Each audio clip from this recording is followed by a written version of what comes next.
जय Hind students, class 10th exercise 4.1 quadratic equations यानी वर्ग समीकरण इज गोइंग ऑन। बच्चों क्वेश्चन नंबर 2 हम करेंगे।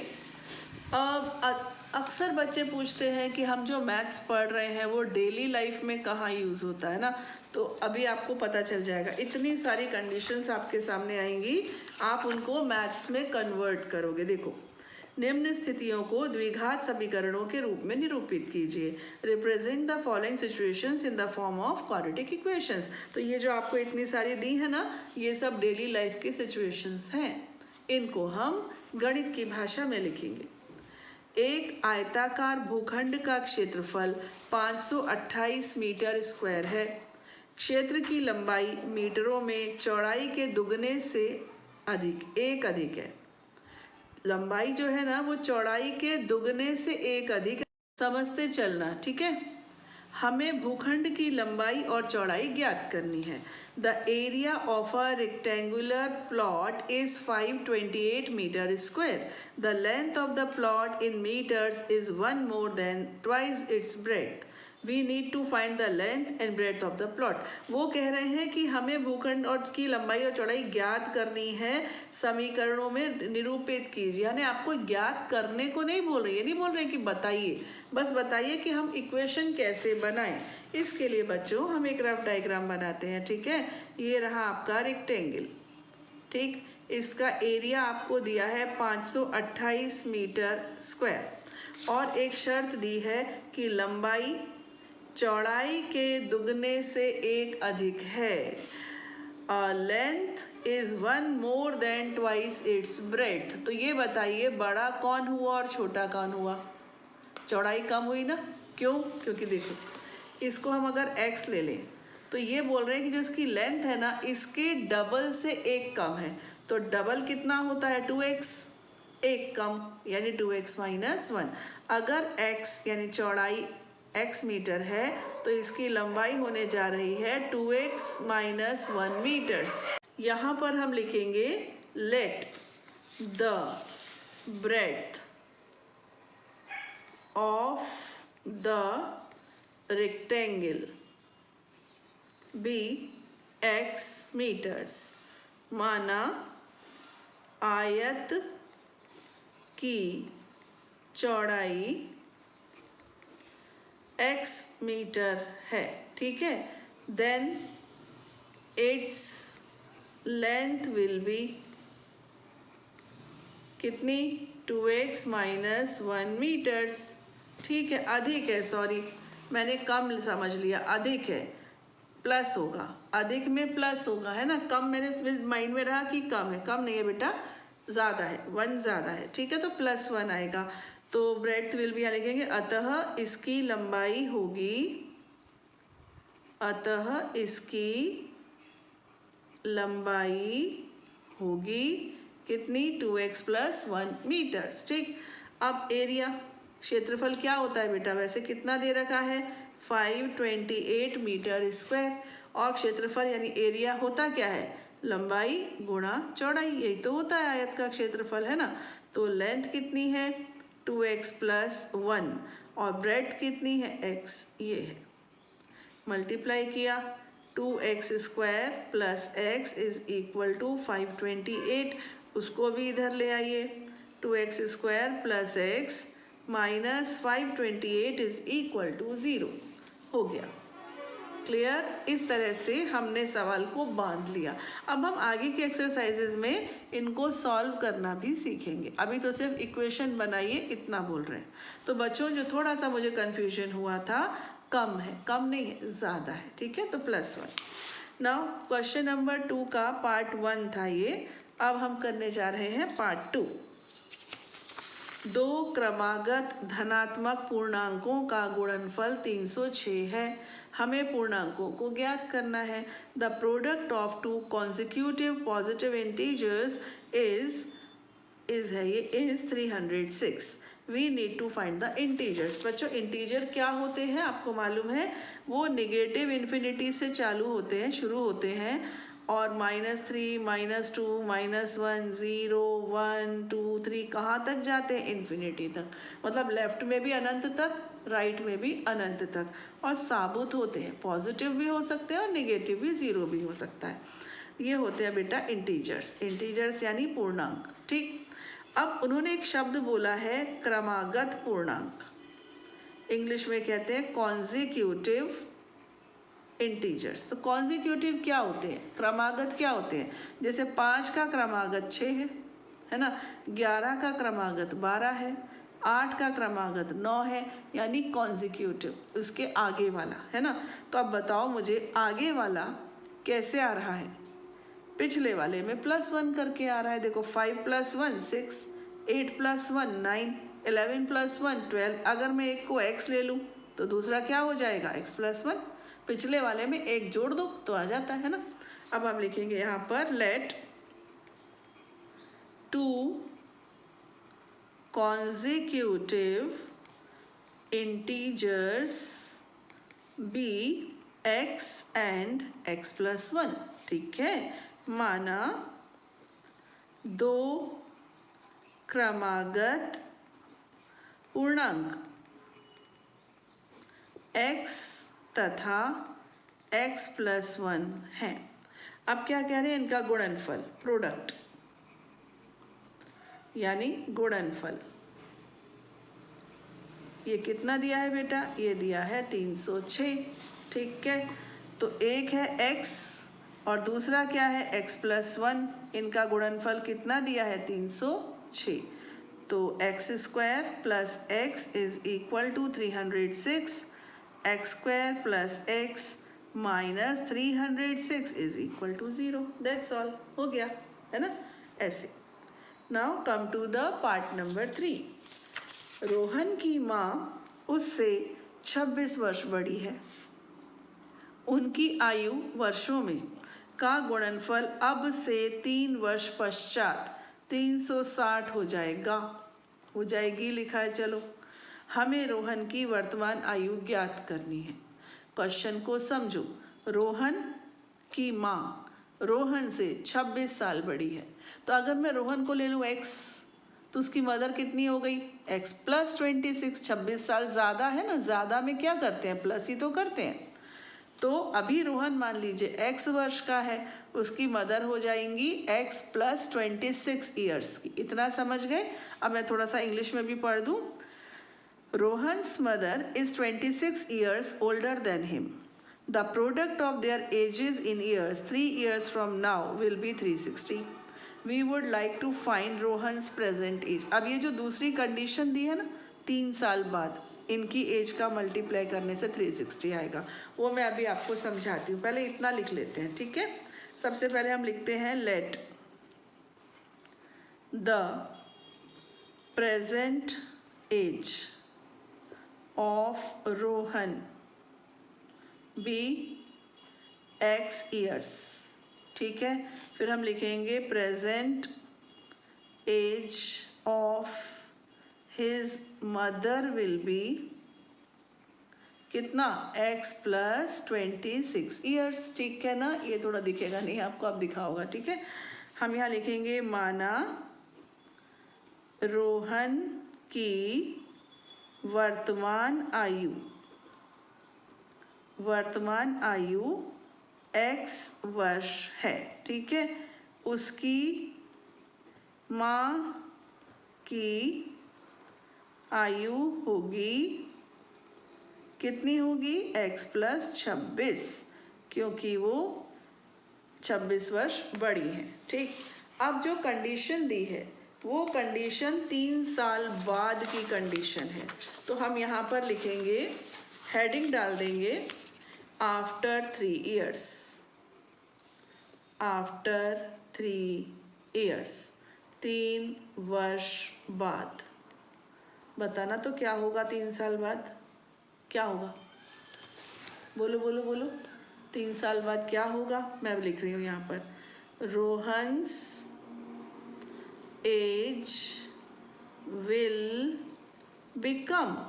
अभी आप 15 साल के हो, 3 साल बाद कितने साल के हो जाओगे? बताओ 15 प्लस 3 18 साल के हो जाओगे, समझे कि नहीं।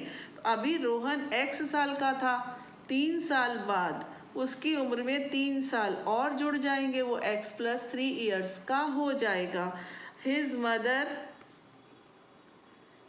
मदर्स एज विल बिकम, उसकी मदर अभी कितने साल की है, x प्लस 26 साल की है, वो भी 3 साल आगे बढ़ जाएंगी, है कि नहीं। तो वो हो जाएंगी x प्लस 29 ईयर्स। ओके, अब मैं इसको हिंदी में लिखती हूँ। रोहन, ऊपर मैंने लिख दिया है 3 वर्ष बाद, यहाँ लिख दिया मैंने 3 वर्ष बाद। अब हम लिखेंगे रोहन की आयु होगी x प्लस 3 वर्ष, ठीक है। उसकी माँ की आयु होगी, माँ की आयु होगी x प्लस 26 प्लस 3 यानी कि x प्लस 29 वर्ष। अब वो कह रहे हैं कि 3 साल बाद क्या होगा, उनकी आयु का गुणनफल 360 होगा। Product of their ages will be 360, ठीक है। यहाँ पर हम लिख देंगे according to the given condition, according to the given condition, ठीक है, दी गई स्थिति के अनुसार,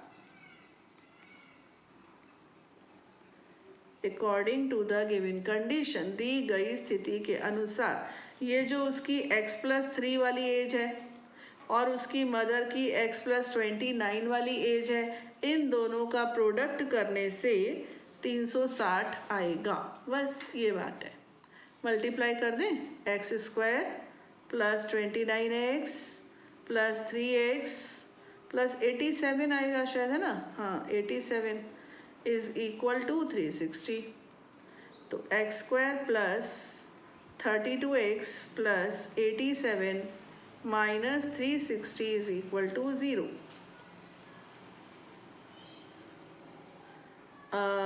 10 में से 7 गया, 3 5 15 7 273, दैट्स ऑल, ठीक। अभी इतना ही करना है, सॉल्व वगैरह बाद में। फिर 4th पार्ट आएगा। एक रेलगाड़ी 480 किलोमीटर की दूरी समान चाल से तय करती है।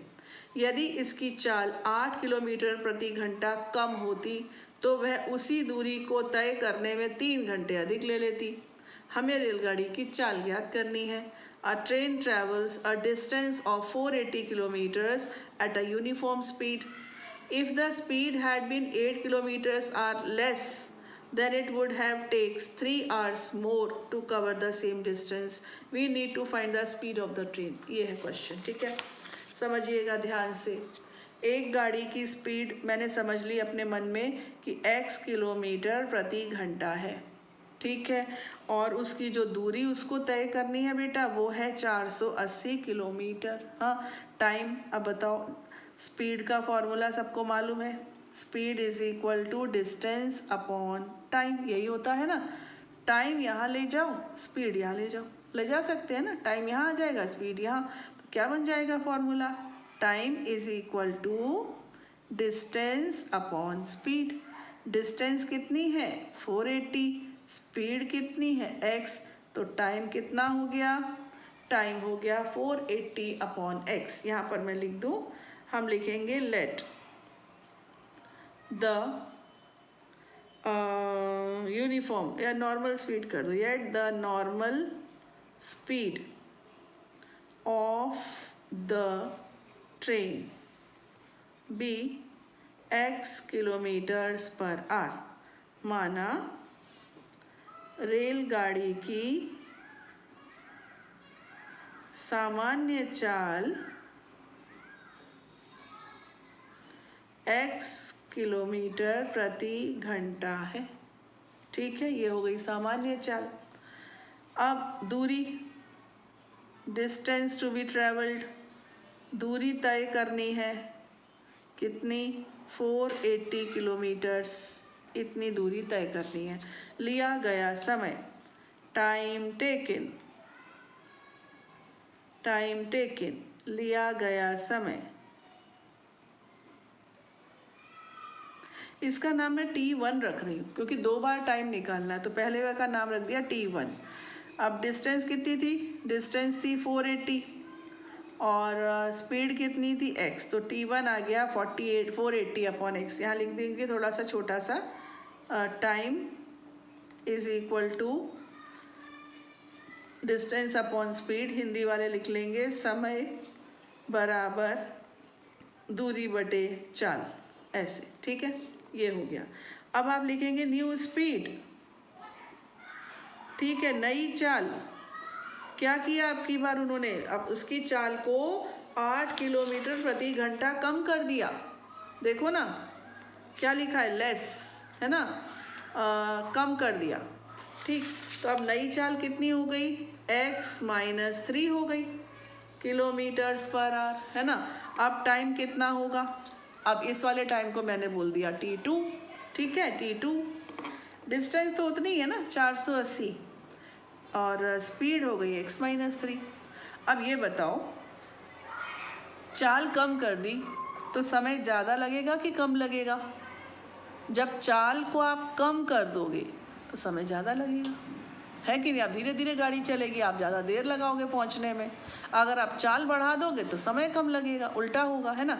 तो ये T2 ज़्यादा है और T1 कम है। पहले तो बढ़िया चल रही थी, अब वो स्लो हो गई, तो ये ज़्यादा हो गया टाइम, ये कम हो गया। बट साथ ही एक मिस्टेक भी हो गई, यहाँ पर 3 नहीं है बाबा, 8 है। इट इज़ 8 किलोमीटर प्रति घंटा कम हुई थी, 3 नहीं हुई थी, है ना। चलिए, अब ये बताइए कौन सा टाइम ज़्यादा है, कौन सा कम है? T2 ज़्यादा है ना, क्योंकि वो स्पीड कम हो गई है, और T1 कम है। कितना ज़्यादा है? 3 घंटे। 3 घंटे यहाँ पर ज़्यादा समय लिया जा रहा है। तो बस अब यहाँ पर आप वैल्यूज़ पुट कर दीजिए। T2 कितना है? 480 अपॉन x-8, और ये है 480 upon x is equal to 3। LCM लिया बेटा, एलसीएम आएगा x-8 into x, 480 minus 480 times x-8 is equal to 3। यहाँ पर हो गया 480 माइनस 480x प्लस 8 8 ज़ार 64, 8 4 ज़ार 32 और 6 38 इज इक्वल टू 3 तो अपनी जगह पर है। इन दोनों को मल्टीप्लाई किया तो x² माइनस 8x। अभी क्या हुआ? अभी सॉरी 480x, ये x भी इधर तो आएगा बेटा, 480x आएगा ना, समझे? एलसीएम ये आएगा तो ये 480x। अब देखो ये 480x और ये भी 480x, तो ये कैंसिल ही हो गया पूरा। क्या रह गया? 3840 is equal to 3 times x² minus 8x। ये 3 से डिवाइड हो रहा है, कैंसिल हो रहा है, तो 3840 को 3 से किया जाए divide, x² minus 8x, cancel किया, 3 1 ज़ा 3, 3 2 ज़ा 6, 3 8 ज़ा 24 एंड 0, तो x² माइनस 8x, ये जो 1280 है बेटा इसको उधर ले जाओ, तो ये माइनस 1280 इज इक्वल टू 0। तो इस तरह से ये इक्वेशन भी रेडी हो गई। ओके, तो बस 4.1 हमारी बच्चों यहाँ पर कंप्लीट हो गई है। अब लेंगे हम अपनी अगली एक्सरसाइज अपने नेक्स्ट वीडियो में। टिल देन खुश रहिए, पढ़ते रहिए और बढ़ते रहिए। जय हिंद।